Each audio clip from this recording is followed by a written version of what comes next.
Bonjour et bienvenue sur Passion Immo. Alors, vous connaissez la série L'Agence sur Netflix, sur TMC, les visites spectaculaires, la famille Kretz, les biens de rêve à Paris, à l'étranger. Mais qu'est-ce qui se passe une fois les caméras éteintes? Comment fonctionne vraiment ce marché du luxe? Et surtout, est-ce qu'un investisseur normal peut y trouver sa place? Alors, j'ai monté cette mini-série en 3 épisodes. J'explore l'envers du décor de l'agence avec Virginie Mathieu, qui est ambassadrice du réseau Kretz en Bourgogne-Franche-Comté. Dans le premier épisode, nous avons analysé ce qu'est le marché du luxe. Dans ce deuxième épisode, on va parler investissement et on va étudier avec Virginie, finalement, est-ce que ce marché du luxe, il peut constituer une stratégie gagnante pour les investisseurs? Passion Immo, c'est parti.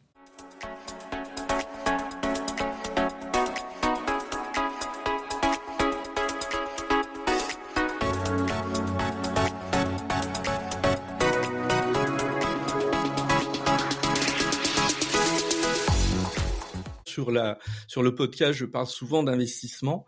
On a pu remarquer que ce soit en 2008 ou que ce soit en 2021, on voyait bien que le marché du luxe on avait l'impression, en tout cas, c'est pour ça que je vais te poser la question, on avait l'impression qu'il résistait davantage que d'autres types de biens à une baisse des prix. Est-ce que c'est le cas? Est-ce qu'on peut se dire, quand j'investis dans un bien de ce type, je suis plus à l'abri de fluctuations de prix que d'autres biens immobiliers plus traditionnels? Oui, alors c'est en partie vrai effectivement parce que le marché de l'immobilier de luxe, alors je vais pas dire qu'il est épargné complètement en cas de crise, mais c'est vrai qu'il est moins impacté. Ça serait exagéré là, de dire moins ça. impacté que le marché traditionnel. Justement parce que les biens de luxe reposent sur la rareté et moins sur la conjoncture. Et en fait, les investisseurs, c'est pareil, ça va être un placement qui va être moins sur le pur rendement, on va dire. Ça va être plus sur la qualité, la rareté du bien. Et ce bien-là, en fait, il va avoir une valeur qui va rester constante dans le temps. Donc, en fait, les investisseurs, ils voient ça comme un placement, encore une fois, patrimonial, émotionnel et une sécurité patrimoniale. Donc, on n'est plus dans le même raisonnement pur rendement, pure rentabilité. Donc, c'est vrai que dans le temps, ces biens-là, ils gardent leur valeur. Et donc, c'est pour ça aussi que en période de crise, on le voit aussi, on a nos clients internationaux ou investisseurs en fait qui sont en quête de valeur refuge, et on sait que l'art, la terre et l'immobilier d'exception en fait partie. C'est une valeur refuge, donc il y a toujours un pouvoir d'attraction. Même en temps de crise, sur des biens quand ils sont vraiment uniques, même quand tout ralentit, ces biens-là en fait gardent ce pouvoir d'attraction. D'accord. Alors justement, parce que là, ça permet un petit peu d'aller au-delà de la série. Dans la série L'Agence, c'est vrai que très souvent quand même, on a des acquéreurs qui veulent acheter pour occuper. Souvent, c'est leur habitation principale et ils sont à la recherche de ce bien qui va abriter la famille. C'est quand même un motif récurrent de ce qui est présenté. Donc, moi, ce qui m'intéresse, c'est que tu nous dises s'il y a des investisseurs qui achètent des biens de luxe, non pas pour eux, pour les occuper, mais éventuellement pour les louer ou dans une autre optique. Voilà. Ça, cet aspect m'intéresse beaucoup. Oui. La location haut de gamme, on voit qu'elle fonctionne très bien, que ce soit en longue durée, ça peut être pour des familles d'expatriés, des cadres, des diplomates, ou en courte durée, où là, le bien va être plus perçu en fait comme une expérience, parce qu'on est encore une fois sur un bien unique et rare. Donc oui, il y a un marché de location haut de gamme qui fonctionne aussi très bien, et donc des acheteurs qui achètent dans ce but. Dans le but de louer, d'accord. Et on va être là plutôt sur de la location nue ou de la location meublée? On a les deux. Comment Alors, en longue durée, ça sera plus sur une location meublée, et sur de la courte durée, on peut vraiment avoir les deux cas de figure. Ok. Mais donc sur de la location longue durée, on va être plutôt sur du meublé. Oui, bah plus parce qu'en fait, voilà, si c'est pour des missions ou des familles expatriées voilà, au départ, avant de se projeter, avant de faire un achat, c'est souvent une phase transitoire de location. Ils viennent pas forcément avec voilà tout leurs meubles, etc. Ou pour des diplomates, bah en fait sur de la longue durée, oui, on va être beaucoup Ouais. plus sur des biens meublés. Ouais. Puis je suppose que du côté des investisseurs, ils sont plutôt intéressés par de la location meublée pour bénéficier des En avantages plus, fiscaux voilà, liés à la location meublée, hein, on va pas se le cacher. consultation. Ouais, Exactement.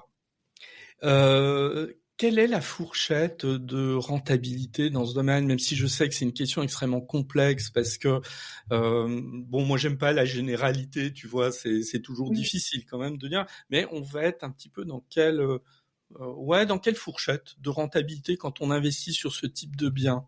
Alors après, bah, tout dépend du bien et surtout de Bah la oui, localisation. Donc c'est difficile à ouais, dire effectivement comme ça. C'est un peu du cas par cas.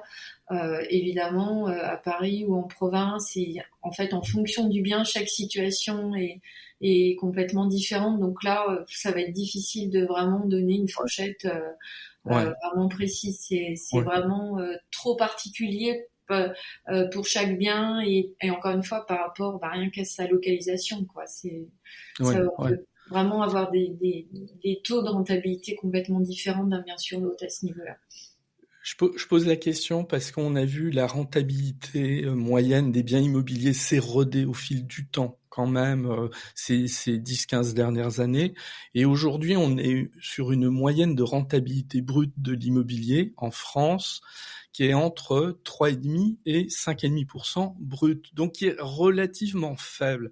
Donc ma question, c'était un peu, est-ce qu'on peut imaginer, espérer des rentabilités plus fortes quand on investit sur de l'immobilier de luxe, ou est-ce qu'on reste finalement à peu près dans cette moyenne nationale, qui est qu'une moyenne, hein, attention, donc Oui, il y a des encore une rentabilités plus faibles, puis il y en a des plus fortes. Voilà.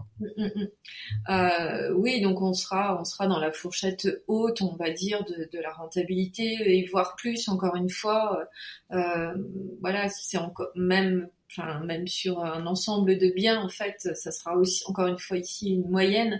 Donc on sera sur une fourchette haute et voire plus en fonction des biens. D'accord. Parce que tu vois, je suis tombé hier en faisant un peu des petites recherches pour préparer un peu plus notre échange. J'étais tombé sur un article de Capital qui est Mhm. paru l'année dernière et qui parlait de voilà l'agence Kretz et de l'investissement. Et dans le corps de l'article, on nous parlait de rendement à 17%. Alors moi je veux être très franc, je prends parfois avec beaucoup de recul les informations qui sont délivrées dans le magazine Capital. Parfois c'est bien, parfois bon, ils peuvent raconter un peu n'importe quoi. Donc on était quand même sur des rendements très Oui, élevés. alors après, bah oui, enfin, ça dépend encore une fois. Moi, je suis sur effectivement sur des biens en Bourgogne, mais à Paris, moi, j'ai pas les chiffres. Effectivement, si ça a été dit dans le Capital, je pense que ça sort de quelque part. Donc, moi, j'ai pas les chiffres, voilà, spécifiquement sur la capitale, mais sur un échantillon, je pense de biens qu'ils ont pris en faisant une moyenne. Je pense que c'est véridique. Bon, en Ouais, tout cas, voilà. mais pas en province. Bah, en tout cas, pas en Bourgogne, en ce Non, qui me non. concerne, pas Ouais. sur. Ok. Oui, oui, j'aurais trouvé ça étonnant quand même qu'en province on atteigne des rendements quand même aussi élevés. Et pour terminer sur cette partie investissement, est-ce que tu es face à des personnes qui, une fois qu'elles ont investi dans l'immobilier de luxe, en prennent l'habitude, bon, c'est pas le mot, mais disons, se dit bon, moi, je vais investir sur un deuxième bien, un troisième bien, etc. Je veux dire par là, est-ce que ce sont des investisseurs qui ont une couverture financière telle qu'en général ils se contentent pas d'investir dans un bien immobilier, mais ils n'hésitent pas à investir sur plusieurs biens immobiliers. Bah, oui, oui. Après, ils ont de toute façon leur patrimoine déjà est constitué de plusieurs actifs, que ce soit immobilier ou pas. Et Oui. c'est vrai que souvent, ils ont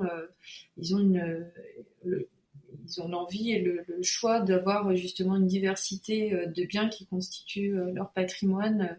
Alors pour de la transmission aussi.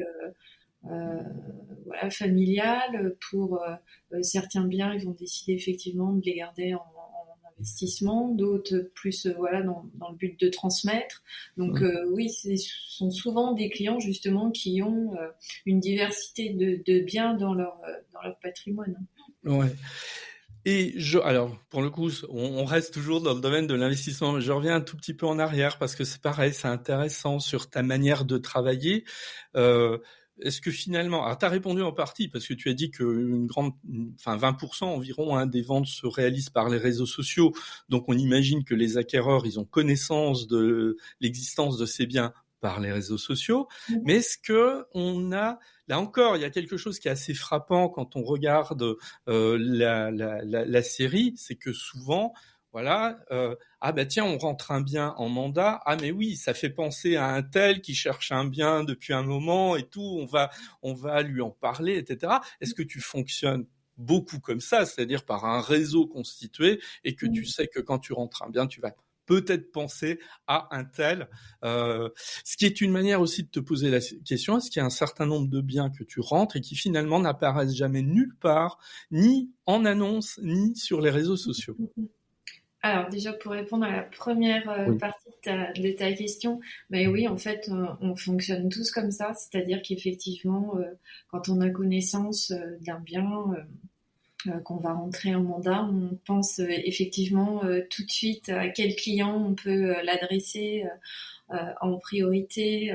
C'est notre rôle, on est l'intermédiaire et comme je disais tout à l'heure, plus on va être réactif aussi dans cette démarche, plus le client aussi va apprécier en fait si on lui dit on va voilà des fois on sait que c'est à peine fait mais qu'on est sur le point de signer le mandat et si on appelle déjà le client pour lui dire j'ai tout de suite pensé à vous, je vais rentrer voilà un bien qui correspond vraiment à votre recherche, déjà eux ils apprécient parce qu'ils voient que qu'on les oublie pas et que on est réactif encore une fois dans notre démarche et c'est comme ça que les rapprochements se font le mieux parce que c'est vrai que on connaît très bien nos clients. Ça fait partie aussi vraiment de notre travail en amont de vraiment creuser les besoins et ça va au-delà de simples critères de recherche en fait quand on rentre en relation avec des clients acquéreurs. Donc c'est vrai que tout de suite c'est ça et c'est ce qui est passionnant, c'est tout de suite se dire ça leur correspondrait tellement ce bien que allez hop je saute sur l'occasion, je les appelle, je leur envoie la fiche. Et pour répondre à la deuxième partie de ta question, oui, donc on a des biens qui n'apparaissent nulle part. C'est ce qu'on appelle le off-market. Donc ils ne seront pas sur le marché affichés, ni publiés, ni diffusés, qu'on garde exclusivement pour notre réseau Crête, qu'on propose à nos clients. Donc ce marché off-market existe bien. Ce deuxième épisode est terminé. Je vous donne rendez-vous dans le troisième épisode de notre mini-série consacrée à l'immobilier de luxe. Alors, dans ce troisième et dernier épisode, Virginie, notre ambassadrice du réseau Crête, va nous montrer l'envers du décor, comment fonctionne l'agence Crête, et on répondra à une question existentielle et fondamentale. La famille Crête, est-ce qu'ils sont vraiment aussi sympas en vrai que dans la série ?